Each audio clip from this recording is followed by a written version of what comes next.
think I'm also audible. Pranav, can you tell me? Yes, sir. Yeah. You're very clear. You're very clear. Yeah. So I'll put the video off for now. Right? Okay, ma'am. Yeah.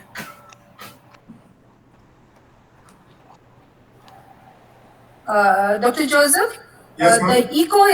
there is no echo, right? No, ma'am. No. Okay, fine, fair enough. Yeah.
Uh, Hello, sir. Yeah, joining 1 minute, 1 minute. Okay, sir. Joining 1 minute.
Corinne, hi.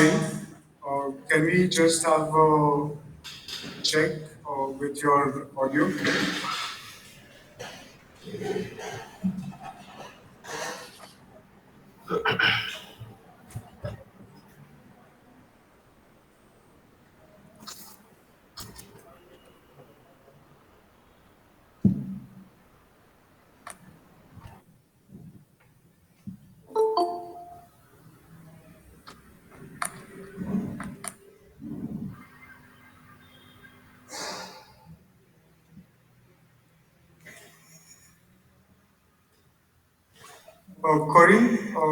Corinne, can you hear me?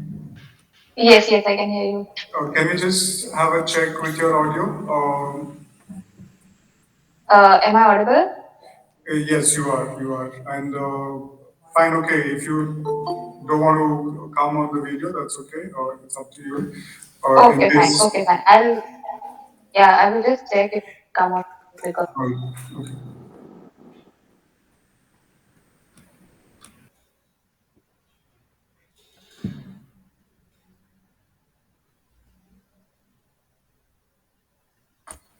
Okay, all right. That's fine. Thank you. Thank you. Just wait for Professor Timley to confirm his audio, and then we can begin.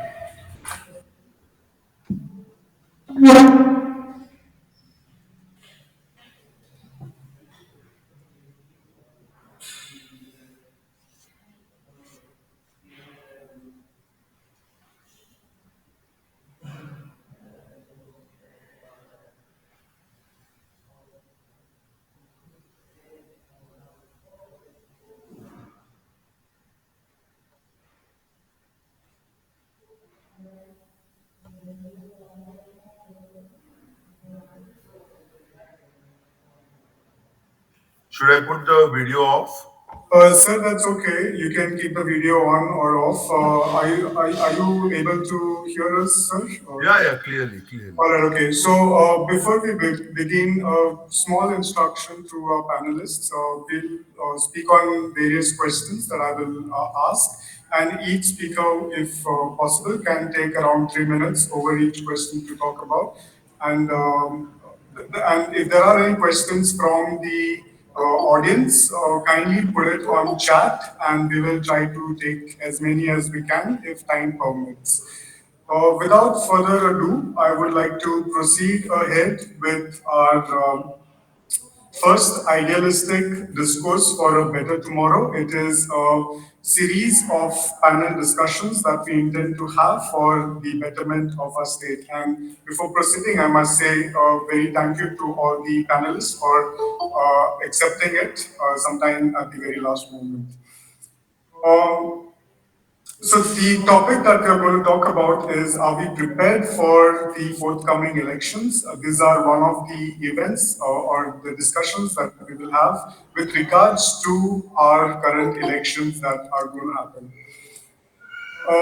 So what we're going to talk about is, are we prepared for the forthcoming elections? Now, the reason for the word prepared was because we celebrate a lot of festivals, and before we celebrate any festivals, there is a path of preparedness via physical or spiritual path that we take in order to celebrate that festival. So we are heading towards a celebration of a festival we call democracy, and the idea or the notion that have we prepared ourselves in order to celebrate this festival where it is an opportunity for us to keep our religious beliefs or castes, all the prejudices aside, the differences aside, and work towards unity for the betterment of our state. So the conversation today is going to entirely be about have we done that part in terms of uniting ourselves for the betterment of our state. Um, I would like to take a moment of introducing our panelists. We have Professor Prabhakar Timle, who is the former election commissioner of Goa, educationist and commentator in legal and political issues. Ms. Sangeeta Naik, who is a partner and executive editor of Digital Goa, a regular contributor to local and national media, association with the local and local projects and organizations. We also have Ms. Corinne Fernandez, the president of Mahila TMC, Nuve, is also museum administrator of Goa Chitra Museum, as well as pursuing masters in history. We also have Pradnya Desai, a student and a first-time voter, and I'm Joseph Fernandez, assistant professor at St. Joseph's Vaz College. Um, so going to the questions, I would like to begin with Professor Prabhakar Timle.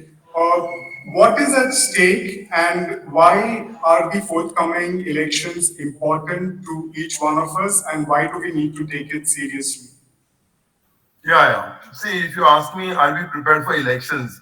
As far as the awareness is concerned, I think we are prepared because, a new party came, the TMC, and with the bombardment that they did of the hoardings and all, I think all Goa is now into like elections are coming and elections are there.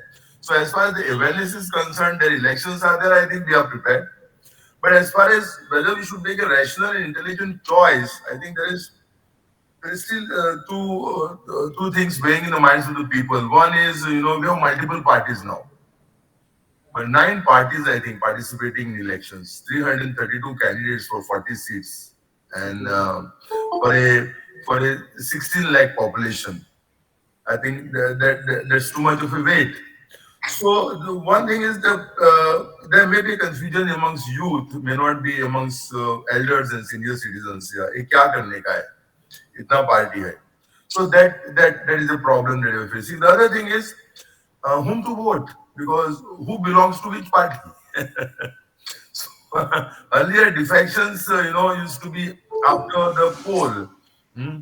And then we had seen Goa has been a victim of defections Yeah. from 2017, very wholesale defections, and there is a buyer and there is a seller. But now, we have this game of candidates changing parties, and within 24 hours or 48 hours. And if you rank, you find candidates shifting parties and changing parties, new parties absorbing those candidates, those who could not get the tickets. Like the TMC, they have absorbed all the candidates who could not get tickets. But the absorption is within 24 or 48 hours. Whereas the person who was in a particular political party following a particular ideology, committed to certain things. And then the AAP also has done the same thing. The NCP has done it. The BJP also has done it. The MGP has done it, and the Congress also has done it. So I'm just telling you in terms of ranking, the highest turnover has been in the TMC, and BJP, of course, a little turnover, and the least turnover in the Congress. But in all the political parties, there has been pre-poll changes of candidates, where candidates belong to other parties have come to different parties. So that is why the people also, the youth also, they're losing. Is this democracy? Maybe they are losing little confidence. A democracy hai. Is there something called as political party? Or सिर्फ ये candidates का खेल है? This is a game of politicians. I see the same people in this party, and tomorrow a new party will get elected, but चेहरे तो वही रहेंगे. So these are the issues, I think. So we have to get more clarity on these issues. But preparedness, fine. Rational choice, the churning is going on. That's what I would say. Okay. Thank you for your opinion. Corinne, if I may ask you, what do you think is at stake in the state, and why are these forthcoming elections one of the most important in the history of elections, if I may say? Sorry, I mean, let Corinne react first, but I forgot your main part of the question. What is at stake? I'll come to that later because I've spoken enough. Yeah. Okay, sir. Okay. Yes, Corinne. Corinne, could you hear me? Okay, maybe until. Okay. Did you hear Am I the audible? question? Yes, you are. You are now. Yes, you are. Yeah, first and foremost, thank you for giving me this opportunity.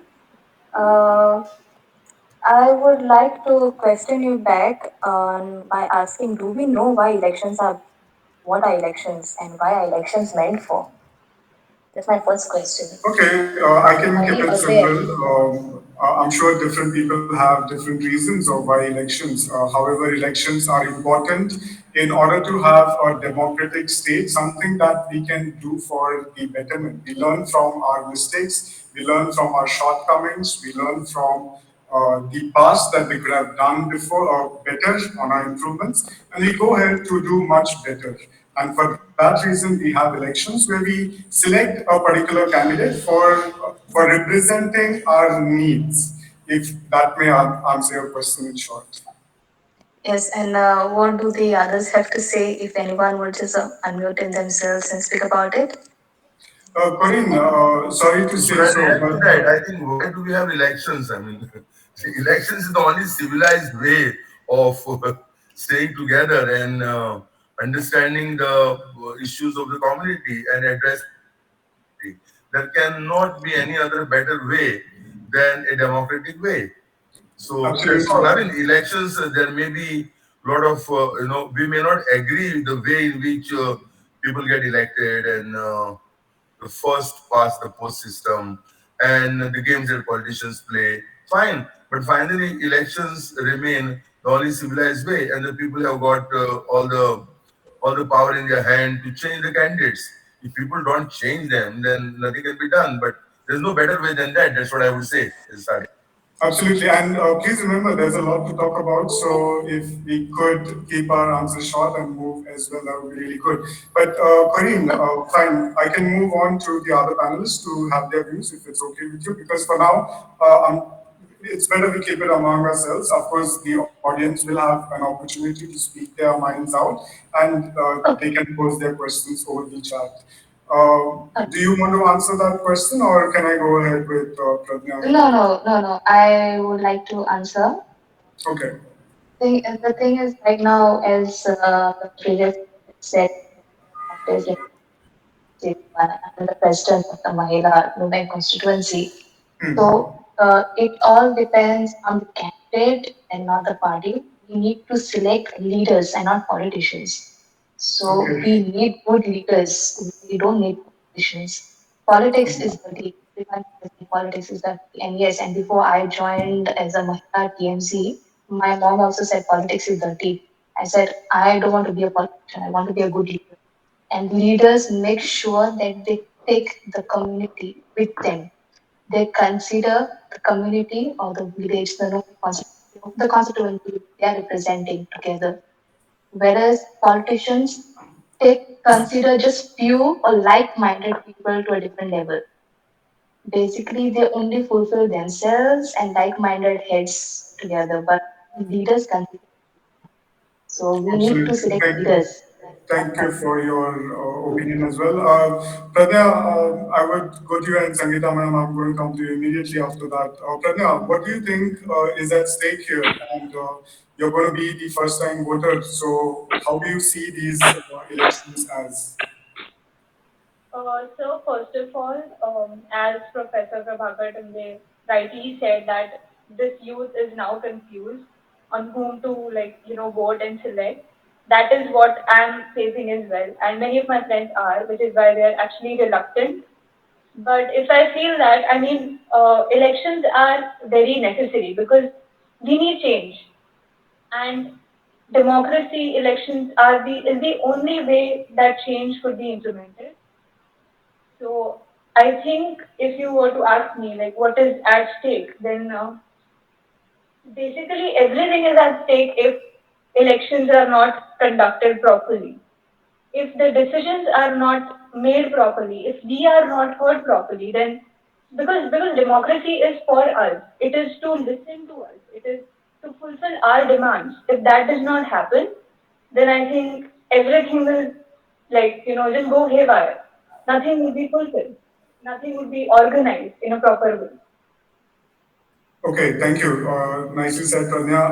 Sangeeta ma'am, if I may ask you, follow up on the same question. What is at stake, you think, and what are the priorities that the state currently needs and urgency of immediate attention? So I'm sure there will be many priorities, but if you could name a few priorities that is important for the state at the moment, and are we giving it sufficient time to look into it?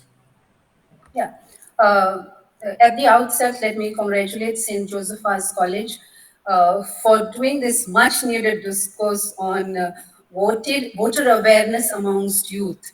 As I gather the figures, almost 2,26,255 of the 11.56 lakh voters in India, in Goa, 2,26,255, that's almost 20%, are below the age of 29 years. So they are the youth. And Pradnya for me represents that particular group. And if she's saying everything is at stake, yes, everything is, like, quite a bit is at stake. The future of the state, the future of the youth, the environment, the health of the society per se, and the well-being of the society per se is at stake. So a lot is at stake. And in parliamentary democracy, our political system is the lifeline of our parliamentary democracy. And election is our chance to breathe new life into this lifeline. More so, if we observe that this lifeline of ours is choked with junk such as corruption, nepotism, interference due to criminal elements. Because of all this, if this lifeline of ours is getting choked, then this is our chance to look at the health of it and breathe a new life into it. And then when you are asking me what are the issues plaguing the state, uh, since we have a firm, I'm an entrepreneur also. So over the last 1.5 years or so, whenever I advertise, if earlier when mining or tourism or when everything was going on a little more smoothly, kind of, the number of people who used to come for one advertisement of a sales executive, say, or a marketing executive, would be some 10 people. Now the number has gone to 50, 60. It's a representative representation of the kind of unemployment the state is facing. The problem of unemployment in the state is bad, and something has to be done about it on a SOS basis. Corruption, the just prior to the elections were announced, kind of, they talk about 10,000 jobs, and then the entire thing goes into a hodgepodge kind of a thing, and then for some building construction. So for anything to be done with the government, I'm not only talking about BJP or Congress or XYZ, but that's the general kind of a mentality that when you are into government and when some work has to be done, it has to be done through corruption, kind of a thing. So that has to be looked into. The environmental issues, where we, as a touristic state, we should have been the most worried about the environment, because that is again our lifeline. That is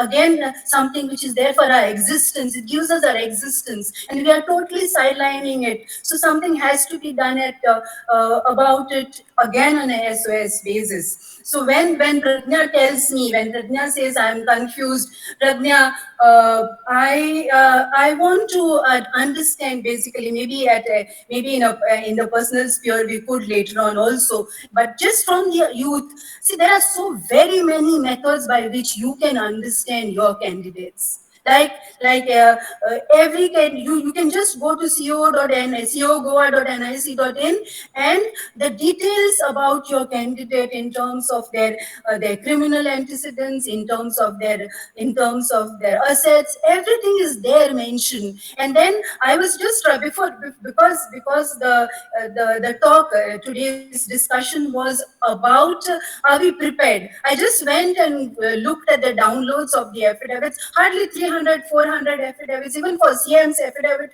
is downloaded by 300 odd people, which means the youth who are savvy, none of them have tried to go. Hardly, very, a minuscule population has gone and seen the affidavits.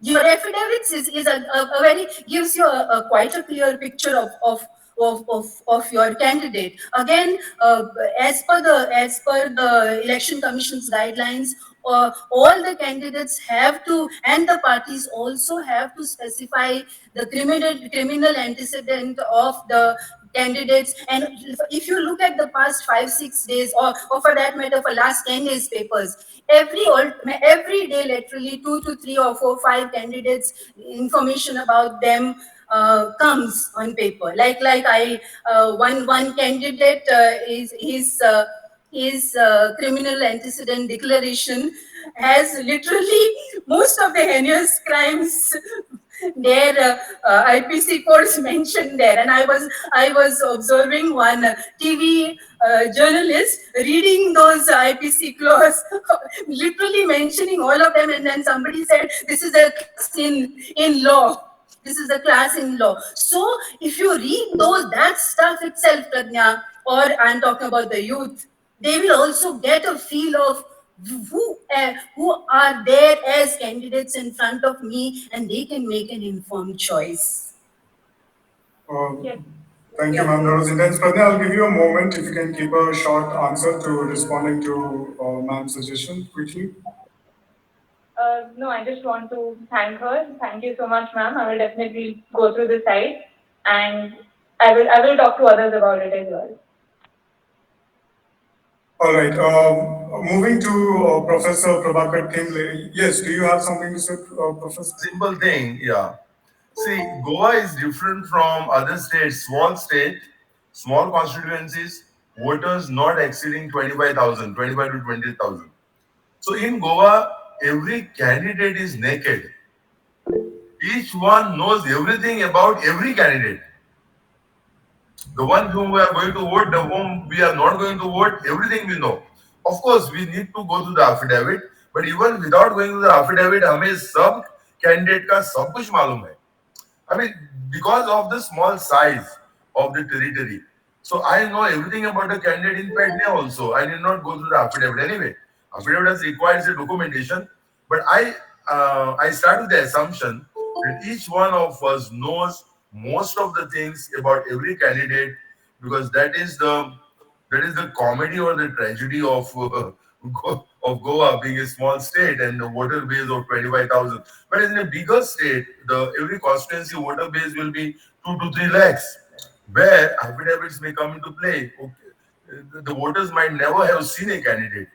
Here, we might have walked with most of the candidates who are contesting in our state, and that's just a point I wanted to make here. Just a follow-up question, sir. Like ma'am rightly said that there is a lot of defection, there are a lot of people moving, changing parties. The criminal rates are increasing, and yet they have the support that they desire. And the recent trend of shifting political parties. The state is in debt, yet you have the politicians having a booming economy of themselves. Is there anything the election commission can do to get a better regulation or a stringent regulation in order to have a control on such things? If you could respond shortly to that. See, we are expecting the election commission to do wonders in 3 months. Election commission is in power or exercising its authority only for 3 months in 5 years. It is the elected government which is working. So it is for the legislators and the vigilant public to make the corrections, not for the election commission. So election, what is the job of the election commission? We are trying to, extend the scope of the election commission. Job of the election commission is straight, clear and simple: to conduct elections in a fair, just, and impartial manner, and to provide a level playing field to all the political parties and all the candidates. उतना ही job है उसका, उससे आगे कुछ नहीं है. So if there is corruption in the system, election commission cannot separate the corruption. If there is criminalization in the country and in the economy, it's not a job of the election commission. So there are other bodies. We have the Vigilance Commission, we have the Ombudsman, we have the Public Means Corruption Act, then we have the Right to Information Act, then we have the government, then we have the legislature to follow. Then we have got vigilance departments. There is enforcement directorate. There is the office of the income tax office and and their systems. And then we have a vigilant public machinery. We have the fourth estate. We have the what is that? What is called the media. So these are the agencies in the democracy which has to maintain what is called as sanity and sanctity of democracy.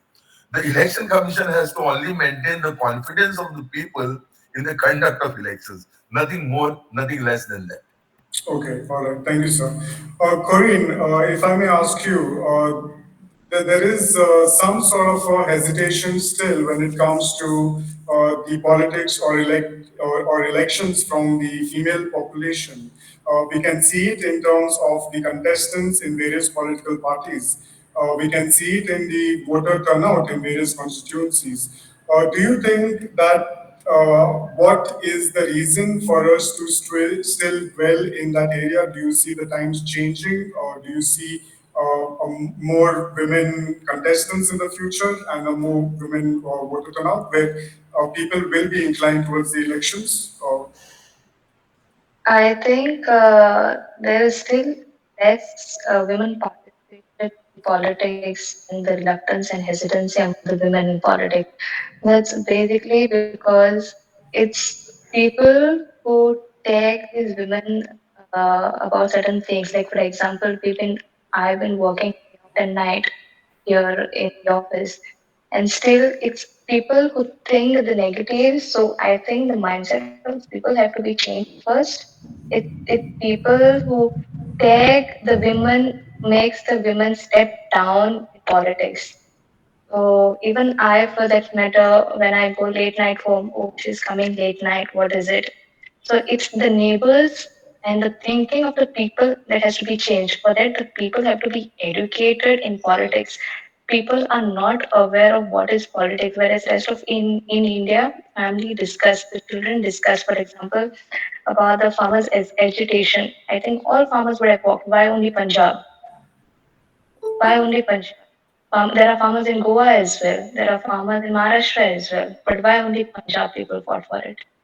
So that's only Punjab people were aware of it, not Goans. Say that information should be reaching out to people. People in Goa are a little ignorant about knowing. They only know the candidate and the work that is doing. For example, if the candidate gave a job to a person, it's a big thing for it. So it's like, oh, that candidate gave me a job. But it is his duty. It is his responsibility. It is not the work. It is not a favor that is done on us. But it's his duty. It's a duty of a candidate to get the work. Finally, he's a government servant. All right. And So, go so ahead. finally, he's a government servant. So the work has to be done. It is not a favor that the candidate or the MLA is doing on us. And secondly, I think the retirement age has to be set for the candidate because the older the candidates, the older the politicians, the slower the democracy. I always say that the democracy walks but doesn't run in India. So I think we need to set up the age limit of if there are retirement age in government offices, why not the filing of the candidates? So That's amazing. That's a very valid thought. Does anyone have anything more to say to Corinne, what she had mentioned? If so, please go ahead, Pranya, Sangeeta ma'am, if you want to. Prabhakar sir? Yeah, just one point to add to what Corinne has been talking about women, actually. We are 51% in Goa, the voters. Okay, 31,460 more women as compared to men, okay, in the number of voters. And still, we have four who would win, I guess, and purely, and they are there purely because they are somebody else's wives. Okay, and the rest, I hope somebody like. Although I was told that specifically no party mentions and all, but I would really love if somebody like Siola would win because she has made a place for herself in this. So if we want more women of this, irrespective of her party affiliations, a candidate like Siola, a woman like Siola who has made a place for herself in this system, or somebody like Corinne who has made a system by fighting the system, should, and then there has to be more. See, men by default get by the very reason, because they are men, they have their reservations. They have reservations because they are men. Okay, so women have to make place in that reserved space of men. The patriarchy reserves spaces for men, right? So somewhere that has to change. Somewhere parties have to acknowledge the work and consider them as winnable candidates, right? And based on meritocracy, at least a certain percentage of the seats based on meritocracy has to be given to women, is what I feel. Okay, Pradya, Yes. anything you'd like to add to it? Or how do you see women can move towards the concept of politics and elections? And how does the younger generation think in terms of transcending with the current state of politics? Okay, so I would like to add as well. So, first of all, I think the problem is that we have not been normalizing women or anyone, stepping into politics. So, the more that we normalize it, the more that we do not treat it as a very big thing, the better it will get. So if suppose if I give an example, like in the United States when Kamala Harris she became the vice president, it was a very big thing. Everyone celebrated it, whereas what we should understand is that it's totally normal. When a woman is stepping into politics, it is not a very huge thing to celebrate. If that is not treated normally, then I think many more women will be like still reluctant.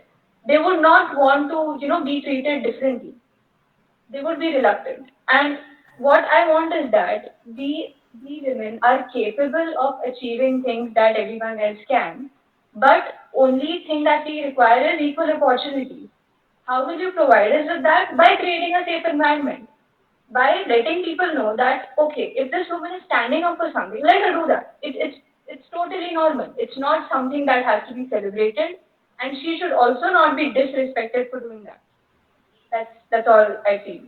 Wow, that's amazing, Pradya. Thank you for that. What you're talking about is gender normality, being accepted, being given the choice, not celebrating or not treated differently. And I think that signifies the equality among men and women as well. So rightly spoken. Thank you for that. Yeah, that's, Karim, that's I would, treating I treating would, woman treating woman as human. yes, yes. but I think to some extent it should be celebrated just to inform the families who are suppressing the girls not to get into politics. But I think even that is necessary to create that awareness that even ladies or women can do better. Because the more ladies they see, you can also move forward. So I think the family plays an important role in motivating the girl or the women in politics. If permission is not granted from the family, I think the girl or the woman cannot step into politics. Celebrate to encourage, if we can put it that way. And Yes. that's rightly said as Yes, well. Corinne, just a follow-up thing. So there are a lot of schemes and guarantees that have been provided for women. And I don't yes. mean to sound offensive here, but when we talk about gender equality, the reason for these guarantees and schemes, is it as a form of an appeal for women to come out and vote? Or is it a form of a women empowerment? Or is there anything other associated with it?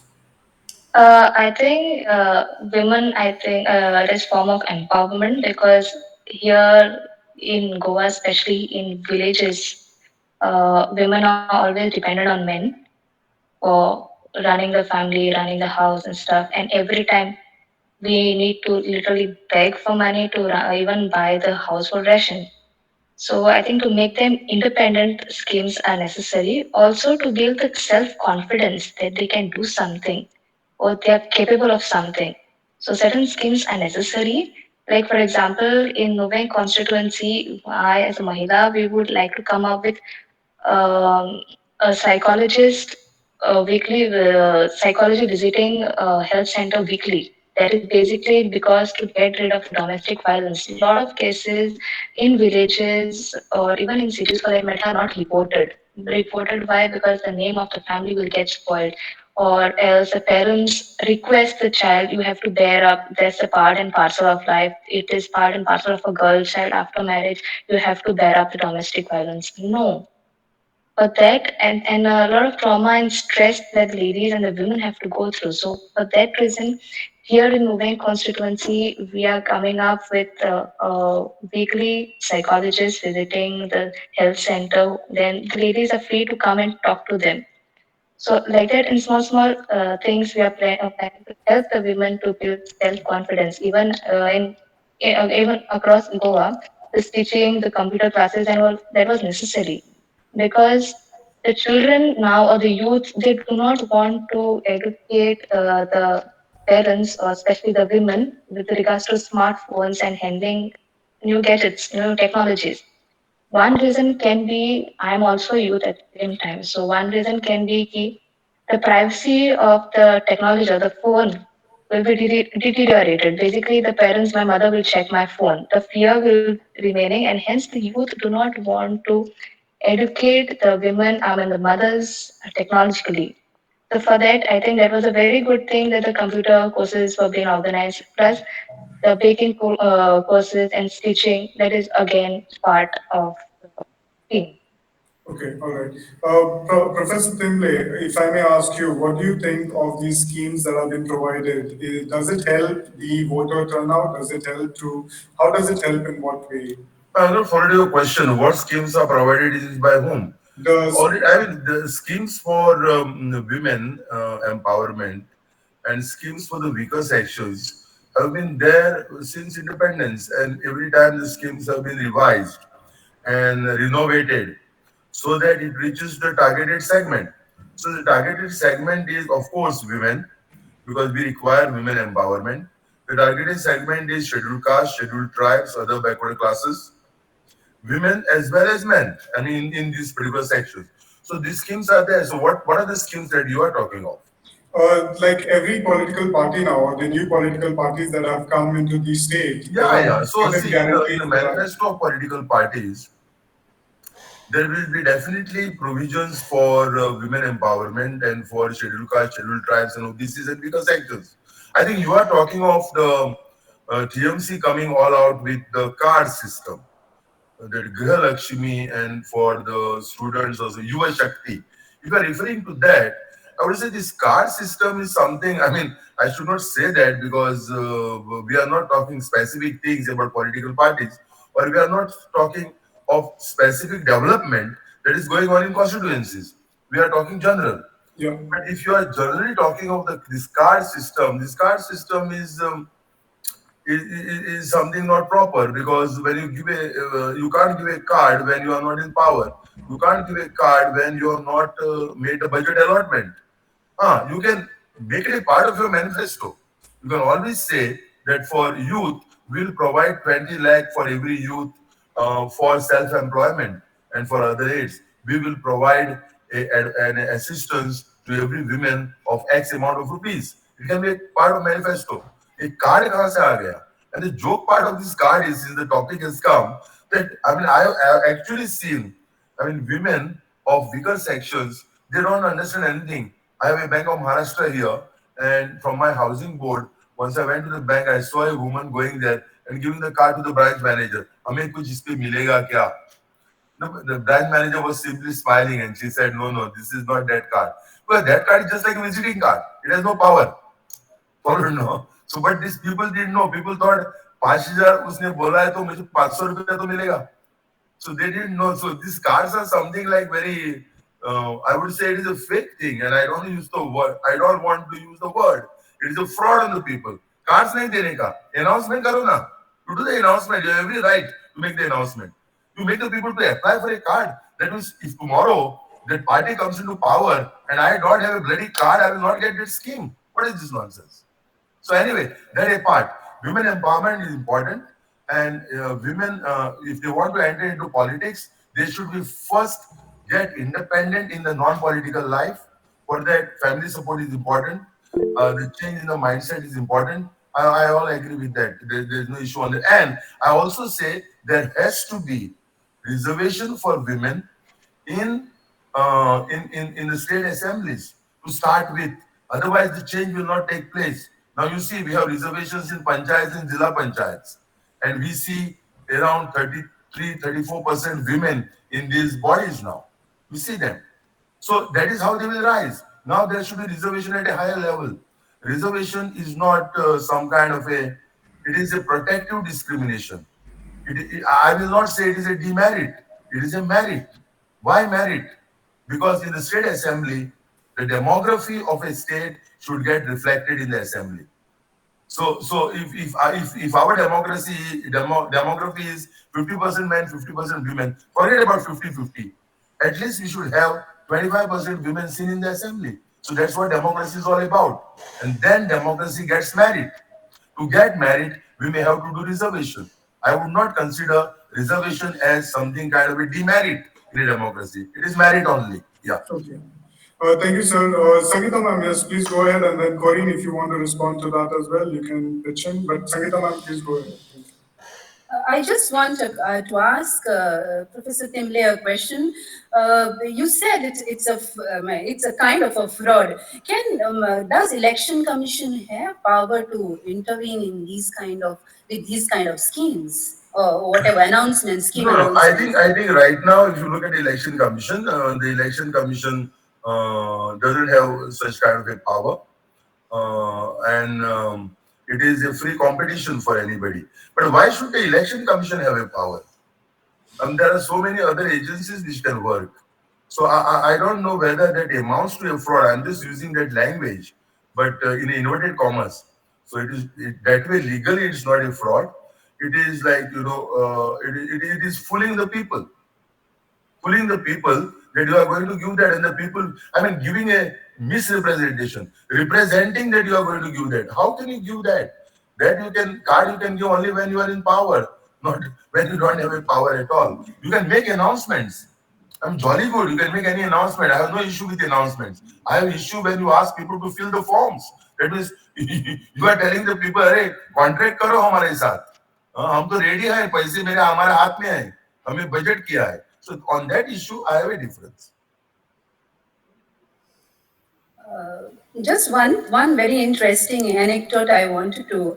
In the last 2017 elections, with reference to these freebies and promises made by parties, okay, there was this old lady from Diwar, very old lady, and the parties were taking people to Shirdi, to Valankani, to Tirupati. So this lady, she went to Shirdi also, by which one party took her to, and she went to another religious tour to Valankini also, with another party's tour. And a very religious, very God, whatever, fearing lady. And I just happened to sit and chat with her, and I asked her in terms of like saying, what exactly do they do, kind of. So she said, no, they in terms of they take a pledge before God saying that I'm going to vote for this party. I said, see, तू इतली तर देवाक दिता म्हणजे आणि तुही किती केले तर गे, तू थंय दोन्हीकडे वचून जी रात झाली. So what she started saying is, yes, but every time at both the religious places where I went and prayed forgiveness before God. This is exactly what she said. I I asked for forgiveness before God, saying that I'm not going to vote to this part, to the Shruti party, neither to the Valankini party, but to a third candidate who I know, who has been looking, in the sense, literally asking about my well-being, knowing about, like, coming, and whenever I was ill, he used to come and chat with me, and I know he is good, so I'm going to vote for him. So this is what we need to bank upon. The fate of almost 80% of the people, in terms of electing good people, electing people who are bothered, concerned about people. Okay, this is what we need to bank upon and choose our candidates, is what I feel. All right. Corinne, do you have something to say to this? Yes, I would like to say, see, different parties have different ideologies, but finally, what we need to look into matter is the candidate's manifesto, not the party's manifesto. We need to, as I said in my opening statement, we need leaders and not politicians. So I think we need to see the candidate's manifesto because I have seen one of the manifestos of the same party where more will be provided, horse vans will be provided. Okay. Everyone is providing the same thing. And here, there is already a vehicle with regards to that. Why the same thing is provided? Nothing new is coming up. So what we need to see is something new and who's sensitive towards the environment, sensitive towards the culture, sensitive towards the heritage. I think none of the parties have stressed on the cultural part, the heritage part, the environmental part. Only thing is we are just providing facilities, schemes and stuff like that. And I would also like to add on to Mr. Thimle's statement about making the Griha Lakshmi cards. The cards will be activated after the party wins, or else they are not going to be activated. Basically, the money in the account will be coming after the party wins, after 100 days of the winning. So basically, Okay, okay, okay. we are I'm satisfied. Okay, agreed. Money will come later. I'm basically satisfied with we reply. basically we are making cards. Yes, so we are basically making the cards now so that we are ensuring them that we are a government servants, so that there is Okay. no rush. We do not have to come to the offices and rush the offices. Rather, Correct. we are coming door to door and doing the stuff to you. So that's Correct. the main ideology of the TNC. God bless for this information. Okay, Pradnya, how do you take these various schemes as a first-time voter? Do you incline with it, or do you see something better? And could you tell me how important do you think your and other first-time voters is critical for these forthcoming elections? Okay, so talking about schemes, yes, to an extent, they are a way to empower women. And yeah, they will, these schemes might make them come forward and step out to vote. And answering the second part of the question, I think that India is a democratic country, and when we say democracy, we know that voting comes into picture. Elections, voting, it's all a part of democracy, and voting is our right. Our duty is to use that right in a positive way, in order to bring changes into the society. So, because we have this right to vote, we need to make sure that we are not choosing our leaders based on, religion or caste or anything, but we should choose them with maybe the future promises or something. So we should keep in mind the very priorities that we have, our demands, and that's when we should choose our leader. It is very important because we should be the change we wish to see. And if we don't come out, if we don't step out to vote, how will the leaders come to know what are our problems, what are the demands that we have for them? So there is a gap formed between democracy and the public. That gap is always going to be there, but it is that it is just that we and the political leaders as well, we should step out in order to reduce that gap. It's not just those political leaders, but also the youth. We have a great role in changing the future of the society by just selecting the right leaders. This is what I feel. Okay, Sangeeta ma'am, if I may come to you. Um, with the influx of a lot of political parties and candidates, like Professor Timbe mentioned at the beginning, there is a tendency of having a divided ideology among the people. What do you think are the implications of such divided ideology, and how could it be detrimental to the elections? Uh, yeah. uh, the thing is, as such, the way they talk about this, whatever, film stars and all are named after their movies, like this film fame and that film fame. Goa is defection fame. No, we have, as such, a lot of movement. Almost 70% of our MLAs. If you add Vishwajit and Sopte, who did it earlier, who did the coming out of the part earlier, and then got re-elected. If you include them, almost 70% of our MLAs have moved and shifted parties, this side and that side. And so as such, there is a lot of confusion. And to add to it, more parties coming in. In Sakri, there are 13 candidates, if I'm not mistaken, and in Sholay, there are 12. And the total population would be hardly, as Professor Timble was talking about, hardly 20 to 30,000 kind of people in per constituency. So you can hardly 2 or 3,000 votes. And if you can get a little beyond that margin, then you win. So it's like it's going to be a little, in the sense of, but then the thing is, one point which I wanted to make in this context is this, right? So when we talk about, when a party talks about winnability, like we have been hearing a lot of this winnability terminology during this particular election. Mostly with reference to the ruling dispensation, in terms of uh, anybody who has muscle power and who has money power, who is considered as a winnable candidate. And then when people go to vote, they talk about, okay, why do I waste my vote, kind of, and then they go and give their vote to, so that their vote doesn't get wasted. They talk about giving the vote to the winnable candidate.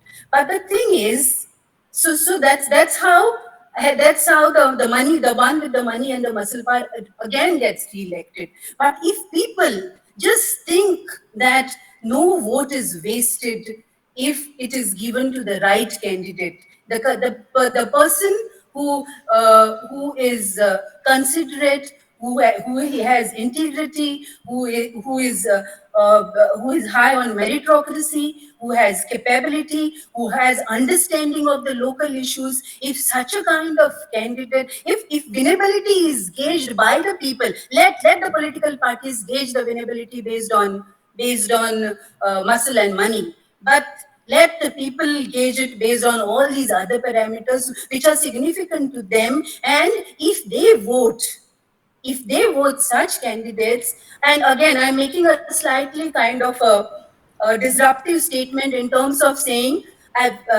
don't look at the party and vote, but look at the candidate and vote. And the reason why I'm doing this, why I'm asking this is, why I'm stating this is, eventually, because of the high amount of defection, all candidates are going to be flocked to one place which is going to make the government. So at least good people who are voted form the government. Do you understand the point which I'm trying to make? So what you are talking about is, you don't look at what I'm talking about, is don't look at the party, but look at the best person amongst the lot and get the person elected, so that eventually he is going to defect or not defect, whatever, stay in the same party and be a part of the government. So finally the government will be made of at least good people. Okay. Got it, ma'am. Professor Dimle, do you have any suggestion to what ma'am had to say to this? You were talking of these many political parties, and I had raised that issue in the Yeah. start of this discussion that okay, there is a little kind of a confusion in the minds of the people, but then I just made it as a starting point. Now, let me say that I have toured entire Goa for the last 1 month, from Kankon to Pedne. And I don't want to discuss here the mood of the people and the mood of the electorate because that would be like marketing politics. And this is an academic discussion. So I will not go into that. But I would say this, if the people of Goa have decided to make a change, then they will make a change. It will not stop even if there are multiple political parties. Second thing is, yeah. And then see what happens when any tournament starts. It starts with quarter-final and semi-final and then final. And in final, there are two teams. So right now, what is going on is a some kind of a semi-final. The quarter-final is over. The campaign had started 10, 15 days back. So the quarter-finals are over. People are getting clarity. People are moving to semi-final. If you look at the constituencies, people are shortlisting now three candidates. Maybe as these three candidates. Maybe one is independent in some constituencies. Two are of political parties. So people are identifying three candidates. A झगड़ा तो इस तीन में होगा. And finally, by the time 10th and 12th comes, people will make it a final. Two, either two political parties or one political party and one independent candidate. So उसमें से एक जीत जाएगा और one will be the runner up. So if you look at how the things will move, finally by 12th people will get clarity, all confusion will go. And if you want to ask me at this stage, I will just make a macro statement, not a micro statement. I would say that in 30 out of 40 constituencies, it is going to be two party what is it fight. So I will not name the two parties because I don't want to enter into that because you have put a restriction. Yeah, marketing nahi karne ka politics. So let the listeners judge which are those two parties. So it will be a two-party thing, and in 10 constituencies, it may be some kind of a three-party affair. Okay, Okay. three-party affair. So that I mean I'm looking at that picture. So confusion will get cleared by 12th. Okay. Corinne, do you have something to add to this? I would only like to state that we need to see, the people should understand whom are they voting, what is the manifesto, and what is the practicality behind it. As I've said previously, donation of the morgue, donation of the horses, that is done. What's next? What's next? What is the practicality? What is the sense and how sensitive the leader is towards Goa? Because now environmentally Goa is changing.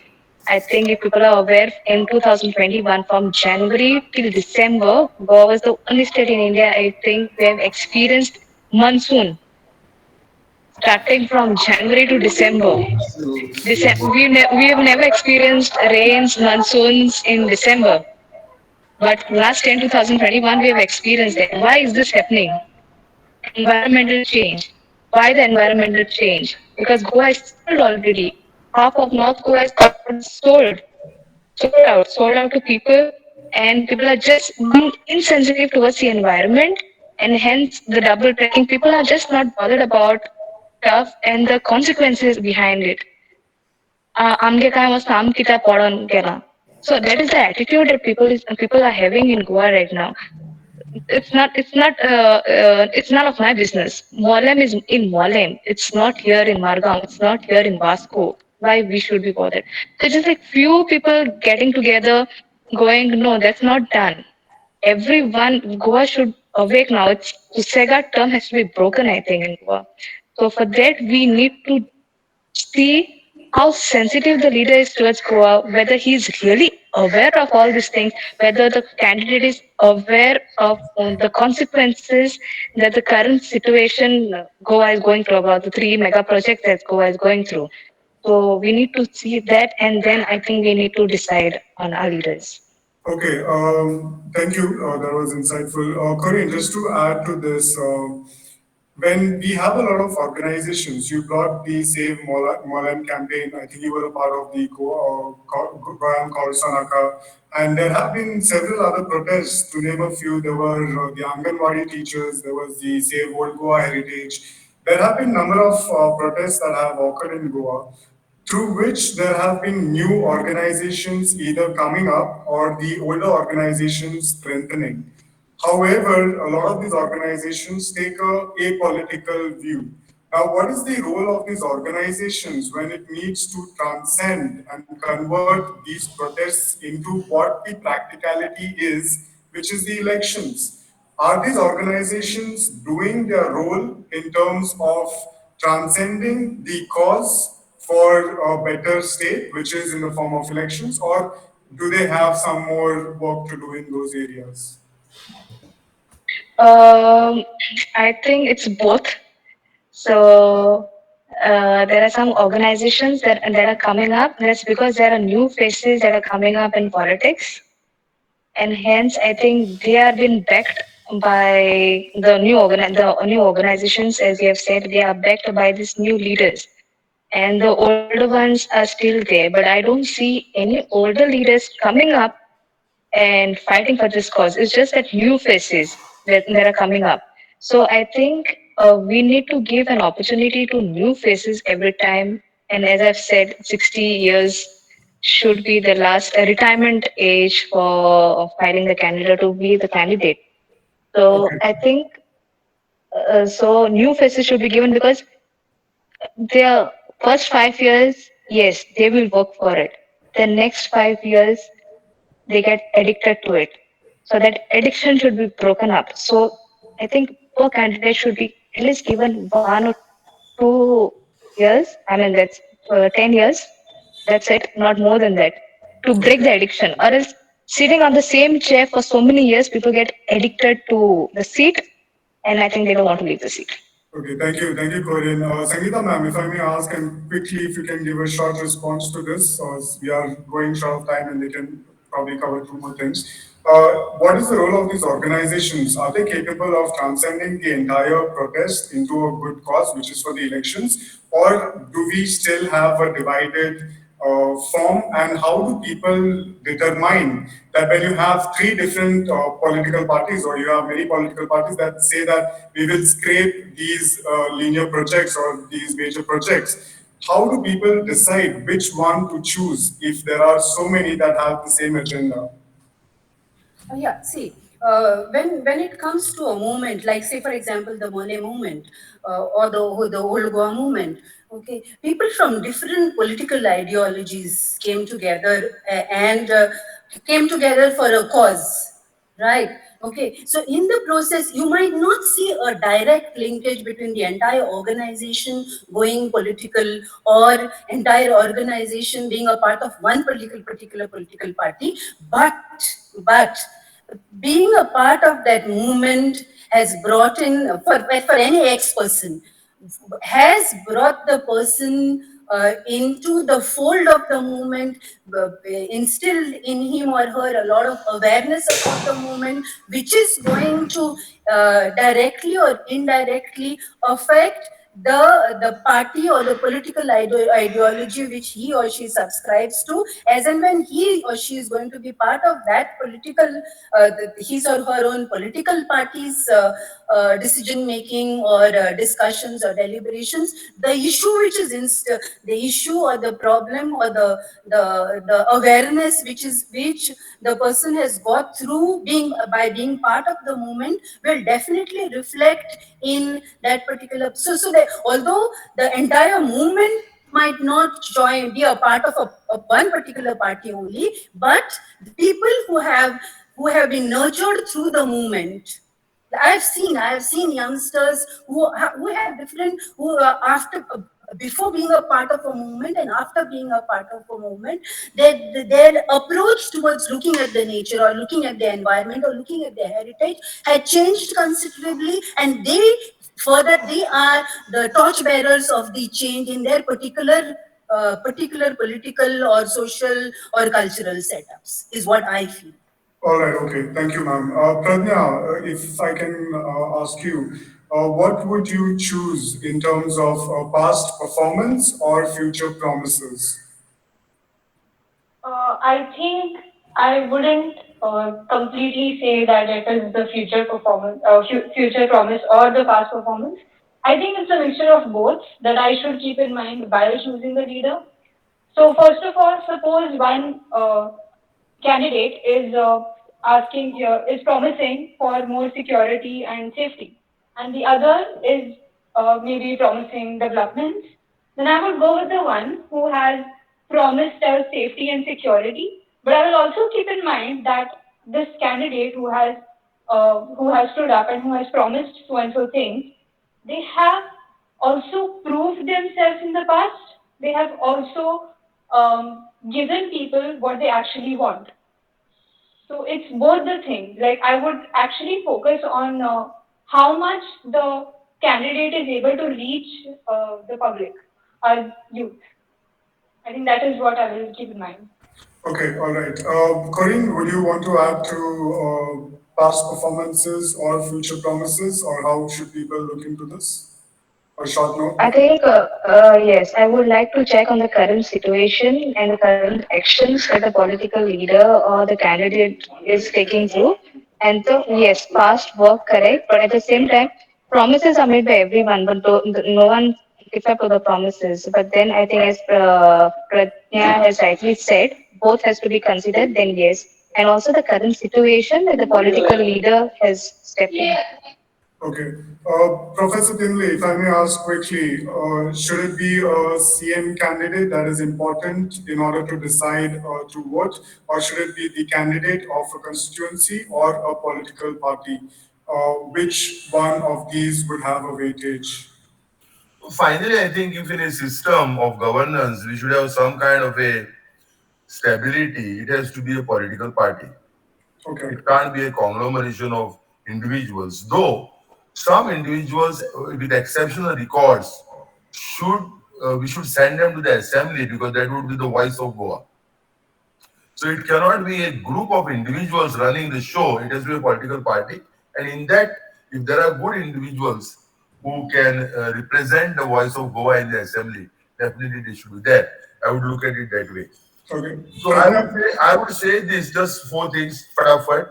I would Sure. say if you ask me whom will I vote, I would first say no to defectors. Okay. Where that message has to go. And I would look at the profile of the candidate and the profile of the political party, the visible and invisible profile, okay, which I see, which they advertise, and the invisible profile. I would definitely go for a new face because I believe that democracy does not mean status quo, it means change. So even if the new face is not that much winnable, means or that much not politically mature, still I'll go for a new face because if you dethrone the old face, democracy becomes more vibrant. I was looking at that, and I would go for the old face if I don't have a choice by looking at the performance of that particular candidate in the past. So this is in short what I have to say.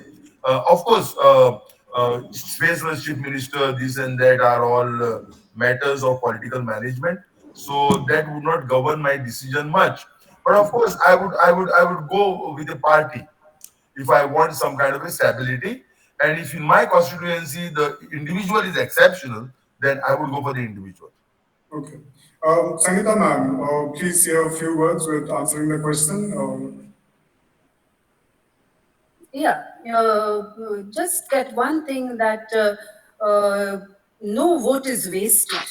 So if you sincere, if you are very confident about a candidate or the party, whatever, as sir was talking about, if you are confident and if you have seen consistency in their performance, if you have seen them bother and worry about these issues of corruption, making efforts to bring in unemployment, if you have seen that the consistency in the previous work or in the like whenever a person comes and as a candidate, whenever a party decides one person as a candidate, that person is going around in the political and the social circles, so everywhere that person, people have, as Professor Timle was initially also mentioning, people, these people, Goa is a small place and everyone knows everyone kind of a thing, so you know a lot about, at least enough information about your candidate in terms of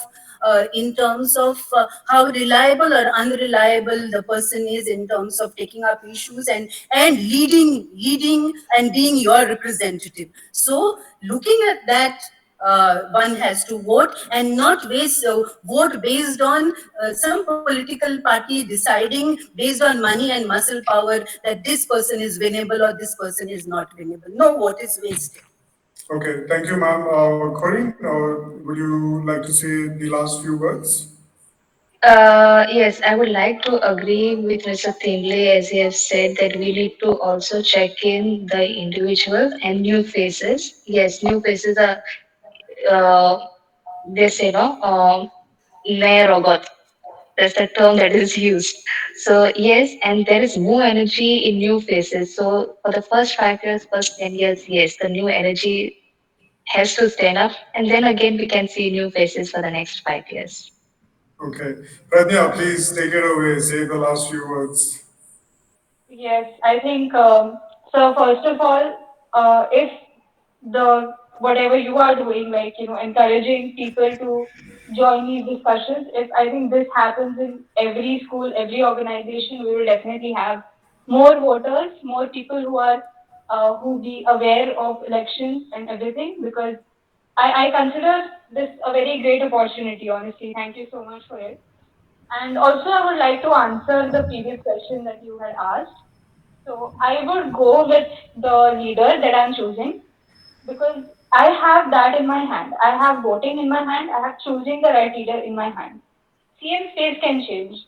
I don't know what is going to happen inside. So my duty is to choose the right leader. I will do that because at the end, if that leader is really a nice person, he will have a say in that CM's decision. He will definitely have an influence over the CM's decision.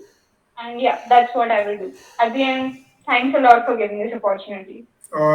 Nicely said, very insightful, all of the panelists, and I can't thank you enough for agreeing to do this. I would like to wind up the session for now by thanking each and every one of you for participating here and the panelists for taking out time for this. Thank you very much. I hope this was insightful. Look forward to further conversations with everyone. Thank you. Thank you, sir. Thank you so much. Thank you.